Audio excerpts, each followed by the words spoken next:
I'm somewhere a little bit different this week, but that's okay because you put something weird alongside something different and you make something wonderful. So,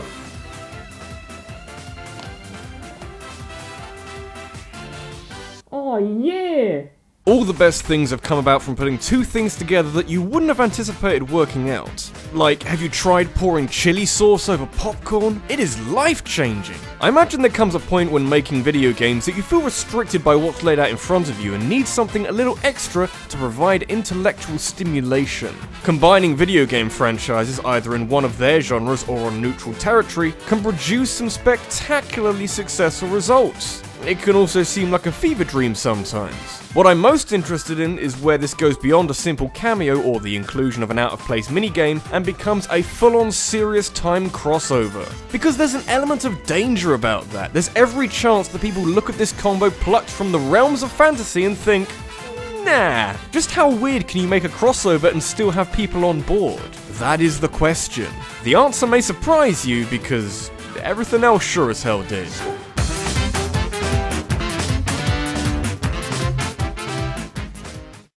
The more you get used to a weird thing, the more it will take to convince you that said thing is in fact pretty weird, in most ways. Super Smash Bros. Started off as a showcase of Nintendo's most popular characters and Luigi that allowed them to fight amongst themselves for Nintendo's affection and probably for who gets a new game next or something.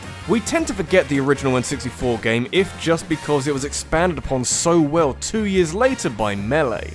People seem to like the first game, let's add some more characters, especially ones that no one has heard of or seen in decades. Melee wasn't scraping the bottom of the barrel, but you can see that a few liberties were taken to flesh out the character roster.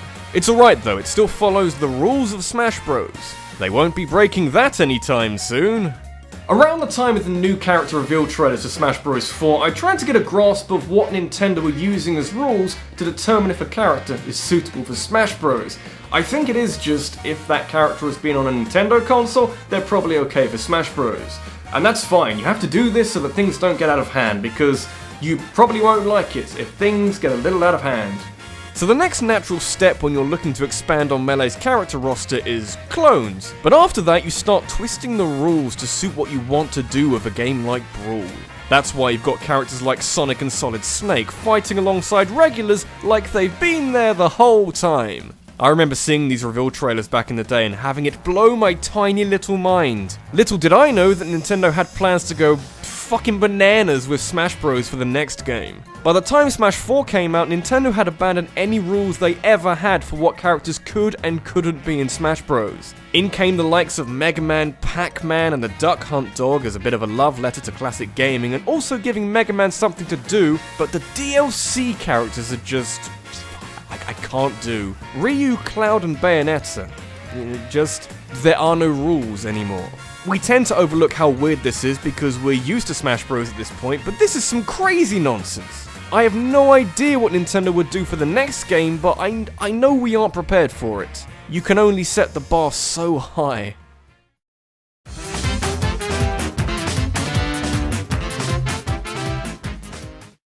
Every time a licensed video game gets made, it's always worth having a look at the developer behind it and what they've made before. Sometimes you'll get something completely left field like the Batman Arkham games, where Rocksteady's previous work was on a fairly average FPS game about riot police or something. Like, I struggle to see where the carryover is and how urban chaos prepares you for making a Batman game. But it all worked out for the best in the end. A more appropriate example is Capcom's use of Street Fighter to gain the license to make fighting games involving characters from the Marvel Comics. The mid-1990s saw the release of X-Men vs Street Fighter, where you can take on the cast of everyone's favourite fighting game with whatever X-Men they could find. Supposedly, as part of the licensing agreement, Capcom could put some of their characters in with the X-Men to, I guess, make it more of a draw for their fans? All I know for certain is that this gathered momentum very quickly, and now things have gotten a little crazy. So in 1997, they extended out the X-Men side of things to take any characters from the Marvel Universe instead. A year later, they removed the same restriction on the Capcom side of things, and thus, Marvel vs. Capcom was born, where the Marvel superhero of your choosing can duke it out with any one of Capcom's illustrious mascots. It is a unique idea for a crossover with plenty of opportunity to show off how vast all of these franchises are, but there does come a point when Phoenix Wright is fighting Deadpool and you think to yourself,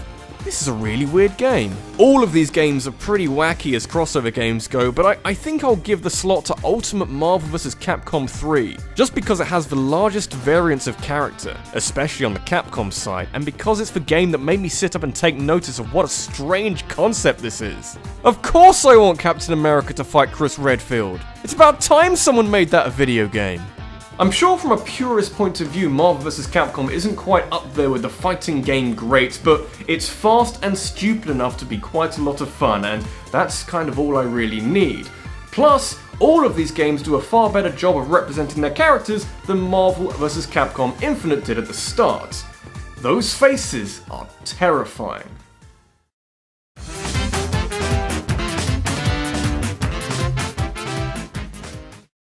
Not every crossover video game is some kind of fighting game from the realms of someone's misguided fanfiction. I mean, most of them are, but some of them aren't. Some of them simply take one reasonably well-established video game and put it inside the genre of another game. And hey, this is pretty quirky, but when you've got a Zelda hack-and-slash game, that's not as weird as it could be. Come back to me when you're combining Zelda with Cities Skylines. I'm not sure how that would work, but I'd be interested regardless. Meanwhile, someone over at Tecmo Koei was such a big fan of Pokemon that they looked around frantically for a franchise of theirs that they could combine with it. I feel like Pokemon X Ninja Gaiden or Dead or Alive can come later. Pikachu can surf. I'm sure someone can teach him volleyball. Nobunaga's Ambition, though, is a very Japanese strategy RPG on the grand scale of moving entire countries around a map. This is clearly the better option for a crossover with Pokemon. It was a time of peace between the four kingdoms, but that all changed when the Fennekin nation attacked. In reality, they had to scale it back a bit, so unfortunately you're not controlling entire armies of Pokemon, but it is still an enjoyable tactical RPG. A bit more like Fire Emblem, but if each character had Pokemon that did the fighting, and if there was a greater emphasis on building a bond with your relentless tool of war. Honestly, it's not much different to a standard Pokemon game. You've still got type advantages, you can still catch wild Pokemon, but you need to do a bit of Guitar Hero to do so. And of course, the combat is still turn-based because of the RPG bit in Tactical RPG. I'd say that Pokemon Conquest wouldn't be a weird game if it was a crossover with, say, Final Fantasy Tactics, but Nobunaga's Ambition is fairly removed from anything even remotely Pokemon. I expect the crossover between Pokemon and Euro Truck Simulator. It'll sell, don't worry about it.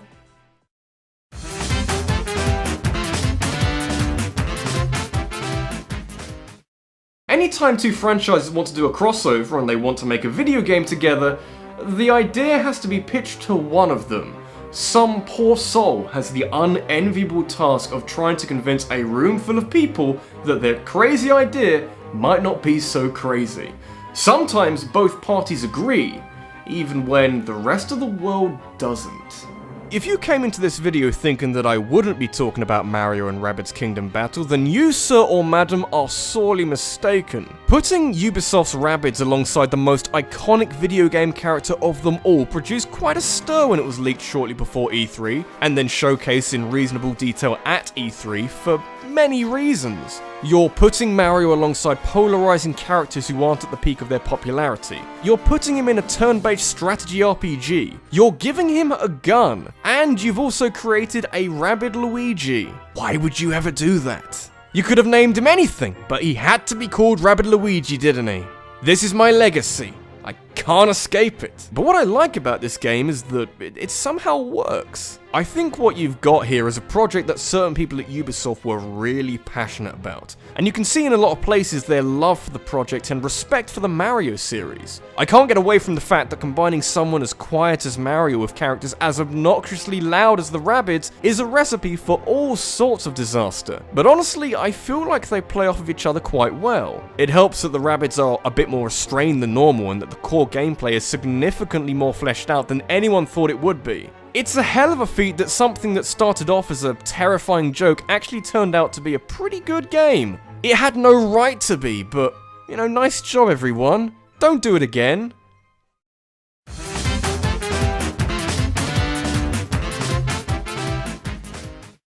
I reckon if you aren't ingrained within a fanbase and are able to look in from the outside, you begin to notice how strange everything is. Of course, you can break a game down to its base parts and see how, as a concept, it might be a little weird, but I think it works the same way as culture. Like, Japan doesn't find its own culture a little odd because it lives it every day, whereas the rest of the world watches on and they're like, "You okay, Japan?" Maybe this is just a bigger idea about what can truly be classified as weird, but I'm pretty confident that the crossover between Final Fantasy and Disney is up there.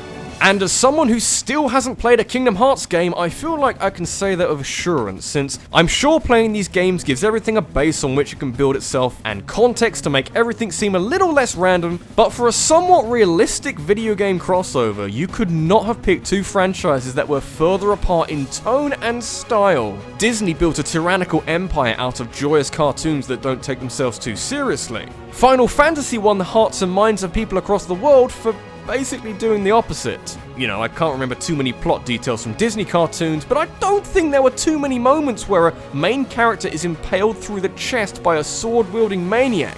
I don't know, Disney were doing some weird things in the 1940s. The upshot is that smashing these two franchises together, along with original characters and an overly complicated story, creates something so very unique. Maybe that's why it's revered by so many people. When you've got Donald and Goofy as party members and Mickey Mouse in a black hood, with all of them saying serious things in their dumb voices to melodramatic protagonists with long hair, it might be operating on a higher level than all of us. It's still a ridiculous combination that I genuinely struggle to take even remotely seriously, but Kingdom Hearts is kind of the best part of stupid crossovers. You end up making interesting video games. And God knows we need more of those. This has been RabbidLuigi, and maybe the best part of combining Kingdom Hearts with Disney is that level design has the potential to be really creative. If it was just Final Fantasy, you'd probably have the same caves and planes and airships or something, but with the Disney part in there, you've got access to every single animated universe they put their name to create these really awesome looking worlds. Using this, Kingdom Hearts made a bad water level in a creative way, and I admire that.